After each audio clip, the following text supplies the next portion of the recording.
How to get laid at a beach party. There was once a man named James who was absolutely terrible at dancing.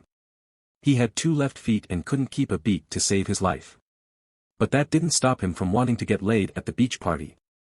As soon as he arrived, James realized that everyone was dancing and having a good time. He felt out of place and awkward. He tried to blend in, but he only succeeded in making a fool of himself. James was about to give up and leave the party when he noticed a woman sitting alone at the edge of the beach. She was sipping a margarita and watching the waves.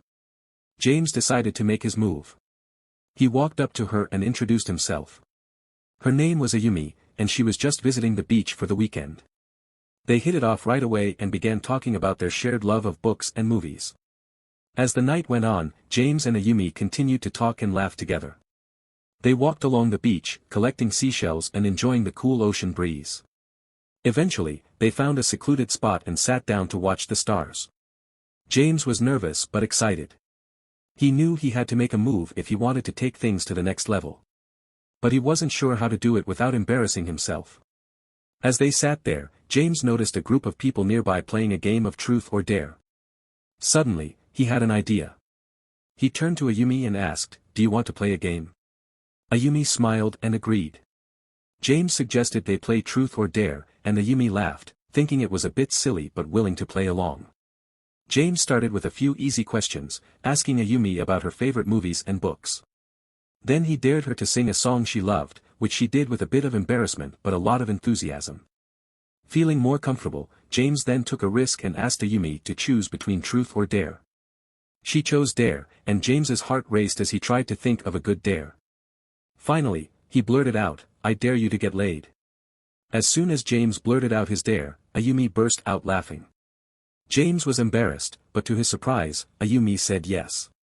They walked further down the beach, away from the party, and found a secluded spot. They sat down on the sand and watched the stars, talking and laughing for hours. But as the night went on, James and Ayumi grew tired. They were so comfortable in each other's company that they decided to lay down right there on the beach. As James dozed off, he realized he didn't really want to get laid. He was happy just spending time with Ayumi and getting to know her better. They were both exhausted from the day's activities, and soon they were sound asleep. In their dreams, they saw the moving stars and slept happily, without a care for the next morning. The stars twirled and spiraled, creating intricate and beautiful patterns in the sky. The constellations formed into shapes he had never seen before, and the colors were vibrant and bright. The longer they watched, the more they became entranced by the stars' movements. It was as if they were telling a story, one that was both beautiful and mysterious. The end. James will be happy if you subscribe, like, and check out these videos.